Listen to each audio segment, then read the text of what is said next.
Sir ఇక్కడ సినీ రంగానికి సంబంధించి నిర్మాతలు తీసుకుంటున్న నిర్ణయాల్లో కొన్ని ఎలా అంటే సార్ రీసెంట్‌గా 'దిల్ రాజు' గారు కూడా చెప్పడం జరిగింది. ఇక నుంచి బడ్జెట్ విషయంలో వచ్చేటప్పటికి చాలా జాగ్రత్తలు తీసుకుంటాము. అదేవిధంగా వాళ్ళకిచ్చే రెమ్యునరేషన్‌లో గాని, వాటిలో గాని చాలా జాగ్రత్త వహిస్తామని చెప్పనే విధంగా ఆయన మాట్లాడడం జరిగింది. అయితే ఇంతకుముందు గతంలో కూడా 'దిల్ రాజు' గారు ఎలా మాట్లాడారంటే కొన్ని ఈవెంట్స్‌లో ఒక జర్నలిస్ట్ అడిగితే, "సార్ ఇప్పుడు మరి ఆ హీరోకి రెమ్యునరేషన్ పెంచుతారా? ఇక నుంచి పెరుగుద్దా?" అని చెప్పని అడిగితే, ఈయన అనడం ఏంటంటే, "అవునయ్య పెరుగుద్ది ఖచ్చితంగా. నాలాంటోళ్ళు ఎవరో వస్తారు. వచ్చి నీకింత ఇస్తాను, ఎక్స్‌ట్రా ఇస్తానని" చెప్పన్నట్టుగా పెంచి నేను వచ్చి తీసుకుంటాం అనే విధంగా ఆయన మాట్లాడడం జరిగింది. అప్పటికి, ఇప్పటికి చాలా డిఫరెన్స్‌గా కనిపిస్తుంది. దానిపైన మీ ఉద్దేశ్యం ఏంటారు? ఆ సినిమా రంగంలో ఉన్న రెమ్యునరేషన్ మీద. ఎప్పుడూ లేదే. ఇప్పుడు రెమ్యునరేషన్ ఎక్కువ ఇస్తే తీసుకుంటారు. ఏముంది మన ఇష్టం. చెప్పేవాడి ఇష్టం, తీసుకునేవాడి ఇష్టం. సినిమాలో రామారావు ఆడట్లేదు నాగేశ్వరరావు గారు సార్. మాత్రమే లిమిట్‌గా ఉంచేవారు. ఎందుకంటే ఇండస్ట్రీ బాగుండాలని చెప్పి రేట్లు పెరగనిచ్చేవారు కదా! ఆళ్ళు అప్పట్లో పెంచుకుంటే ఆ రోజుల్లోనే లక్షలు లక్షలు తీసుకుని ఉండొచ్చు. వాళ్ళు ₹1,00,000 చేయడానికి చాలా ఆలోచించుకున్నారు ఆ రోజుల్లో. పెంచాలా వద్దా? పెంచితే ఏమవుతుంది ఇండస్ట్రీ అని ఆలోచించారు. ఈ రోజున ఇండస్ట్రీ ఏం కావాలనుకోవట్లా. నాకెంత పెరిగింది అని చూస్తున్నాం. సో ఇది ఇవాళ ఇప్పుడు మారుతున్న జనరేషన్‌తో పాటు మనుషులు మారతారమ్మా. పరిస్థితులు మారతాయమ్మా. స్థితిగతులు మారతాయమ్మా. ఇవాళ ఆ రోజుల్లో రామారావు నాగేశ్వరరావు గారు 5 సినిమాలు, 6 సినిమాలు చేసేవారు. కృష్ణ గారు 10, 12 సినిమాలు చేసేవారు. చిరంజీవి గారు 7, 8 సినిమాలు, 10 సినిమాలు కూడా చేసిన రోజులున్నాయి. బాలకృష్ణ గారు అట్టా చేసేవారు. ఇప్పుడు అట్ట చేయట్లా. 3 ఏళ్లకి, 4 ఏళ్లకి ఒక సినిమా చేస్తున్నారు హీరోలు. ఇవాళ 100 కోట్లు వస్తున్నాయి ఒక్కొక్కళ్ళకి. ఆ రోజుల్లో ఎంత 100 లక్షలు కూడా ఇచ్చేవారు కాదు. అంటే ₹1,00,00,000 ఇచ్చేవారు కాదు. సో ఆ రోజుకి ఈ రోజు తేడా ఉంది కదా! 100 కోట్లు వస్తాయంటే వాళ్ళు 3 ఏళ్ళకి కాదు 4 ఏళ్ళకి చేసిన ఒకటే. ఈ చిరంజీవి గారు, బాలకృష్ణ గారు ఆ రోజుల్లో లెక్క ప్రకారం వేసుకుంటే వీళ్ళు ఎన్ని సంవత్సరాలు చేసి వీళ్ళకి 100 కోట్లు వచ్చాయి. అవును సార్. ఇప్పుడు రేట్లు పెరిగినాయి కాబట్టి ఇప్పుడు వస్తున్నాయి కానీ అప్పట్లో ఆ రోజుల్లో వీళ్ళు చేసిన పరిస్థితుల్లో ఎప్పుడు వచ్చినాయి అప్పుడు వాళ్ళు ఊహించుంటారు. వీళ్ళు 100 కోట్లు వీళ్ళే ఊహించుంటారు. ఇవాళ చిటికలో ఒక సినిమాకి వస్తున్నాయి. అదే సో పరిస్థితులు మారినాయి. మారిన దాంతో డబ్బు ఎక్కువ ప్రధానమైన పాత్ర వహిస్తుంది. వెళ్ళిపోతుంది. అదే సార్. కానీ ఆడని సినిమాలకు కూడా అంత డబ్బు ఖర్చు పెట్టి అంటే ఆడుతుందో ఆడదో ఎవరికి తెలుస్తుందయ్యా. తీసేటప్పుడు ఆడుతుందని తీస్తాము. అందుకని ఎక్కువ ఖర్చు పెడతాము. పోతే పోతాడు. కొనుక్కున్నాడు పోతాడు, లేకపోతే ఇంకోటి పోతాడు. ఎవడో ఒకడు పోతాడు. అదే సార్. మనకెందుకు ఎవరు పెంచమన్నారు నేను పెంచమన్నానా? ఎవరు పెంచమన్నారు? ఇప్పుడు ఇప్పుడు ఫర్ ఎగ్జాంపుల్ ఒక హీరో నాకు డేట్లు ఇచ్చాడు. నాకు డేట్ ఇచ్చి నేను 10 కోట్లకి మాట్లాడుకున్నా. నువ్వు వెళ్ళిపోయి నేను 15 కోట్లు ఇస్తానంటే ఆయన వచ్చి సరే 15 కోట్లు వస్తాను కదా నువ్వు తర్వాత చేస్తావు ముందు సినిమా ఆయన చేస్తానంటారు. సో ఇక నేను అక్కడ నా సినిమా ఉండదని నాకు తెలిసిపోయింది వచ్చేస్తాం అనుకో. మీ సినిమా పోయింది. పోయినప్పుడు నువ్వు నాకు 15 కోట్లు తీసేసుకున్నావు నా సినిమా పోయింది అంటానికి నీకు హక్కు ఉందా ఇంకా? లేదు. నోరు మూసుకుని కూర్చొని చెప్పు సినిమా ఇంకోటి తీస్తే లేకపోతే అడుగు తిను. ఎవడు తీయమన్నాడు నిన్ను? ఎవడన్నా వచ్చి నిన్ను సినిమా తీయమని అడిగారా? అదే సార్. ఎవరు అడగలా. ఏ హీరోనైనా వచ్చి నిన్ను డేట్లు నేను సినిమా చేస్తాను నాకు సినిమా చేయని అడిగారా? అడగల. మరి ఎందుకు చేస్తున్నావు? మరి మాట్లాడితే ఇండస్ట్రీ మీద వచ్చి బుర్ర జల్లుతానికి ఎందుకు తయారవుతున్నావు? ఎవరిని ఎవరు అడగట్లేదు.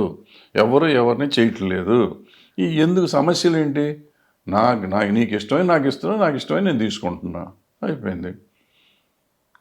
నాకు ఇష్టమైతే చేస్తాను. నేను పొద్దున్నే సాయం దాకా చేయను. నేను రోజుకు 1 గంటే చేస్తానంట ఒక హీరో లేకపోతే ఒక హీరోయిన్. వాళ్ళు అంతే చేస్తారు. ఇష్టమైతే ఇవి కష్టమైతే వాళ్ళు చేయరంటానికి నువ్వెవడు? అదే సార్. నీకేం హక్కు ఉంది? నువ్వు అడిగే హక్కు అడిగే వరకు నీకు ఛాన్స్ ఉంది. అడిగినాక నేను చేస్తానా చేయనా అనేది అంటే నువ్వేముంది? మనకెవరికి హక్కు లేదు. అవును సార్. సార్ ఇక్కడ ఏం జరుగుతుందంటే సార్ ఇప్పుడు ఓటీటీ ప్రభావం అనేది ఇండస్ట్రీ మీద బాగా పడింది అని చెప్పని మాట్లాడుకోవడం జరుగుతుంది. ఇప్పుడు తీస్తున్న సినిమాలన్నీ కూడా ఎలా అంటే ఫస్ట్ ఓటీటీ వాళ్ళ ఏమంటారంటే కన్ఫర్మ్ అయిన తర్వాత ఓటీటీలో కన్ఫర్మ్ అయిన తర్వాత థియేటర్కల్ మూవీకి రావడానికి నెక్స్ట్ వాళ్ళు సెకండ్ స్టెప్ అది తీసుకోవడం జరుగుతుంది. దీనిపైన ఏంటంటే డిస్ట్రిబ్యూటర్లు కానీ వీళ్ళందరూ కూడా చాలా అంటే చాలా నష్టపోతున్నారు అనే విషయాన్ని చాలా వీడియోల్లో అట్లా చెప్పడం జరిగింది. దానిపైన మీ ఉద్దేశం ఏమంటారు? ఎవరే చెప్పేది నేను పని మాలిన మాటలు. ఇప్పుడు ఎన్ని సినిమాలు ఓటీటీ వాళ్ళు కొంటున్నారు? ఫస్ట్లో బాగా ఎన్ని సినిమాలు రిలీజ్ అవుతున్నాయి? ముందు మీరు అందరూ లెక్కలేసుకోవాల్సింది ఈ పెట్టేవాళ్ళు యూట్యూబర్స్ అందరూ కానీ ఛానల్స్ వాళ్ళు అందరూ చేయాల్సింది ఏంటంటే సంవత్సరానికి ఎన్ని సినిమాలు రిలీజ్ అవుతాయి, ఎన్ని సినిమాలు ఓటీటీ వాళ్ళు కొంటున్నారు. ఓటీటీలో షేరింగ్లో వచ్చాయి కాదు, ఓటీటీలో కొనేవి. అవును సార్. కొనే వాటికి మీరు చెప్పే రేట్లు ఫిక్స్ ఉంటాయి. ఆ కొనేవి పెద్ద సినిమాలు. పెద్ద సినిమాలు ఏంటి, ఇందాక చెప్పిన 100 కోట్ల పై బ్యాచ్ లేదా 40 కోట్లు 50 కోట్ల పై బ్యాచ్ కొంటారు. నువ్వు నేను తీస్తే సినిమా కొనరు, మన సినిమాలు కొనరు. సో మన ఎవడు కంట్రోల్ చేయట్లేదు, మన బతుకు మనం బతకొచ్చు. వాళ్ళ ఖర్చు ఎంత పెడుతున్నారు అంత ఓటీటీ వాళ్ళు డబ్బులు ఇస్తున్నారు. అంటే ఆల్మోస్ట్ ఒక రకంగా ఓటీటీ వాడే ప్రొడ్యూసరు. మరి వాళ్ళు చెప్పింది అనకుండా ఏంటి, డబ్బులు దొబ్బేసి మేము చెయ్యం, మీరెవరు కంట్రోల్ చేస్తాను అంటానికి వీళ్ళకేం హక్కు ఉంది? ఇప్పుడు ఓటీటీ దగ్గర డబ్బులు మొత్తం తీసుకుంటున్నావు నువ్వు. తీసుకున్నాక వాళ్ళు నాకు పలానా రోజు రిలీజ్ చేయంటున్నారు, నాకు థియేటర్లో నష్టం వస్తుంది. నువ్వు వాళ్ళ దగ్గర తీసుకోపోక డబ్బులు. నీకు నమ్మకం ఉందా?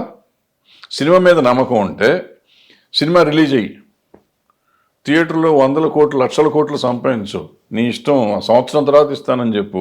సంవత్సరం తర్వాత ఇచ్చినప్పుడు బాహుబలి తీసాం అనుకుందాం కొంచెంసేపు. బాహుబలి తీసి సంవత్సరం తర్వాత ఇచ్చినా కానీ నీకు మొదటి రోజు చెప్పిన 10 కోట్లు 20 కోట్లు అందరూ 20 కాబట్టి 40 కోట్లు ఇస్తాడు. అప్పుడు హిట్ అయింది కాబట్టి, సూపర్ హిట్ అయింది కాబట్టి. అదే తీసి మన ఏదో ఫ్లాప్ అయిన సినిమా లాంటిది ఉందనుకో, ఇండియన్ 2 లాంటిది, నువ్వు సంవత్సరం తర్వాత కాదు నెల తర్వాత ఇచ్చినా కానీ నీకేం డబ్బులు ఇవ్వడు. ఈ సినిమాకి ముందు కమిటీ అయ్యారు కాబట్టి ఎక్కువ డబ్బులు ఇచ్చి తీసేసుకున్నారు, అది వేరే సంగతి. సో భవిష్యత్తులో సంగతి చెప్తున్నాను నేను. అదే సార్, మీరు మనకేమో దమ్ము ఉండదు. మనం అమ్మి ఆడి కాళ్ళ చేతిలో పట్టుకుని ఆడికి అంటగట్టేసాము. అంటగట్టినాక వాడు చెప్పాడు, నాకు చెప్పాడు, ఆడు చెప్పాడు కాబట్టి నేను ఇప్పుడు రిలీజ్ చేస్తున్నాను, తర్వాత చేస్తే నాకు నష్టం వస్తుంది. నువ్వే కదా వెళ్ళాడు దగ్గరికి. అంటే మీరు ఇందాక అన్నారు కదా సార్, ప్రతి ఒక్కరు కూడా హిట్ అవ్వాలని చెప్పని సినిమాలు తీస్తారని చెప్పని అన్నారు కదా సార్. మరి హిట్ అవ్వాలని చెప్పని అనుకున్న తర్వాత ఓటీటీకి అమ్ముకోవడం అంత ఇది సేఫ్. నా డబ్బులు నేను సేఫ్ అయిపోవాలి కదా, నేను సేఫ్గా ఉండాలి కదా, నేను సేఫ్గా ఉండాలి కదా. డబ్బులు ఖర్చు పెట్టి అంత డబ్బు ఖర్చు పెట్టినప్పుడు సేఫ్గా ఉండాలనుకోవటం తప్పే ఉంది. వ్యాపారంలాగా చేస్తున్నారమ్మా వాళ్ళు. ఇప్పుడు నేను వ్యాపారంలాగా చేసినప్పుడు ఓటీటీ వాడు వ్యాపారంలాగా ఎందుకు చేయకూడదు? ఇది ప్రశ్న వాళ్ళు అడిగేది. తప్ప వాళ్ళు దే ఆర్ రీజనబుల్ అయిపోయాయి. అదే సార్ యాక్చువల్గా ఇప్పుడు మీరు చెప్పినట్టుగా పెద్ద సినిమాలకి తీసుకునే రెమ్యునరేషన్లు అనేవి చూస్తే మీరు అన్నట్టుగా ఇందాక నేను ఎక్కువ ఇస్తాను అన్నట్టు, మీరు చెప్పినప్పుడు ఒక రేటు, నేను చెప్పిన తర్వాత వీళ్ళకి ఎక్కువ వస్తుంది కదా అని చెప్పినట్టు మీరు అన్నారు. కానీ ఇక్కడ ఎలా అంటే సార్, దాదాపు 50 కోట్లు 100 కోట్లు 150 కోట్లు దాటి తర్వాత సినిమాల షేర్లు కూడా తీసుకునే విధంగా ఈరోజు మారిపోయింది సార్ ఈ వ్యవస్థ అంతా కూడా. ఇదేంటంటే చిన్న సినిమాల మీద చాలా ప్రభావితం అవుతుంది ఇప్పుడు చేస్తున్న సినిమాల మీద. సార్ దానిపైన మీ ఉద్దేశం ఏంటి అసలు? ఇప్పుడు ఫస్ట్ మనం ఎవళ్ళం, మనకేంటి సంబంధం, లేదా ప్రజలకేంటి సంబంధం? ఓ హీరో ఉన్నాడు, ఆయన షేర్ తీసుకుంటున్నాడా, మొత్తం డబ్బులు తీసుకుంటున్నాడా, మనకేంటి ఇంట్రెస్ట్? ఈ బడ్జెట్ బడ్జెట్ తో మనకేం సంబంధం, ప్రజలకేంటి సంబంధం? థియేటర్ల మీద పడుతుంది కదా సార్, అసలు ఏంటి సంబంధం? థియేటర్ల మీద ఏం థియేటర్ మీద పడుతుంది? ఏం పడుతుంది? ఎందుకు పడుతుంది పబ్లిక్ మీద? నువ్వు 10 రూపాయల టికెట్ కొంటావు, 10 ఉంటే 10, 100 ఉంటే 100, 200 ఉంటే 200 రూపాయల టికెట్ కొంటున్నావు. నీకేం పడుతుంది? నీకేంటి సంబంధం అసలు? మనకి ఊరికి మార్కెట్ అవ్వాలని చెప్పి ఆ హీరో 200 కోట్లు, ఈ హీరో 500 కోట్లు అని మనం అని ఊరికి అలర చేయటం తప్ప, ఏ హీరో ఎంత తీసుకుంటే మనం ఎవరో అడుగుతానికి యాజ్ అ కామన్ మ్యాన్ నాకేంటి ఇంట్రెస్ట్?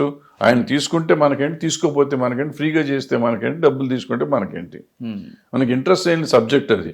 బట్ ఏంటంటే ఇప్పుడు దీన్ని మనం క్రియేట్ చేసాం, హీరోల సంగతి పెంచుకొని దాన్ని చేసి ఆడు తీసుకున్నాడు అని చెప్పడం అలవాటు అయిపోయి మాట్లాడుకోవటం తప్ప ఇది మనకి సంబంధం లేని ఇష్యూ. దీనివల్ల దేశానికి కానీ, రాష్ట్రానికి కానీ, ప్రజలకు కానీ ఎవరికి ₹1 వచ్చేది లేదు, పోయేది లేదు. ఆయన ఎంత తీసుకున్నారనుకో ఆయనకి పనికి వస్తుంది, ఆ తీసుకున్న ఆయనకి లాభం, మనకేం లాభం లేదు. ఆ సినిమా ఆడిందనుకో ప్రొడ్యూసర్ కూడా లాభం వస్తుంది, నష్టం వచ్చిందనుకో ప్రొడ్యూసర్ పోతాడు, అంతే సింపుల్. ఒక ఇండివిజువల్ సమస్య ఇది. ఇండివిజువల్ సమస్య దేశ సమస్య కాదు. దేశ సమస్య కానప్పుడు మనం చర్చించడం waste. Next hit TV app, ఇందులో short news, live news, entertainment shows, movies, digital magazines తో పాటు మీ జిల్లా వార్తలను కూడా ఫ్రీగా చూడొచ్చు. ఇంకెందుకు ఆలస్యం, వెంటనే హిట్ టీవీ యాప్ ని డౌన్లోడ్ చేసుకుని ఫ్రీగా ఎంటర్టైన్మెంట్ పొందండి. Hit TV app. Hit TV app.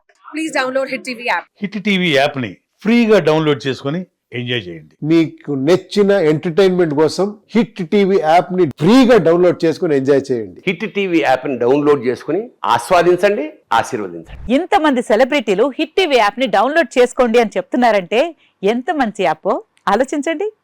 America America America అమెరికాలో చదవాలనుకునే వాళ్ళకి విశ్వసనీయమైన పేరు మన శౌర్య కన్సల్టెన్సీ. UK లో 1 year masters. UK లో 1 year masters. 2 years work permit up to 5 years visa. Contact Saurya Consultancy. Contact 89851 89851.